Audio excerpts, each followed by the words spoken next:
Hello friends, welcome to Creative Medicine. In this lecture, we will learn about Now, interstitial keratitis. In interstitial keratitis, actually, there is an involvement of corneal stroma is seen in interstitial keratitis.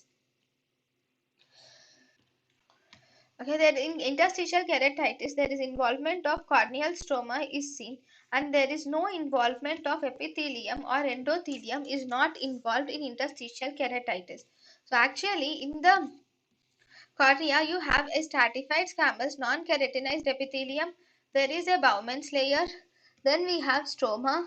Then we have Duas layer and Descemet's membrane. And finally, we have endothelium.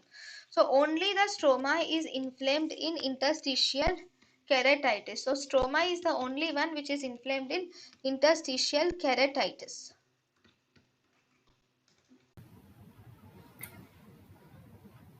thank you and thank you for watching.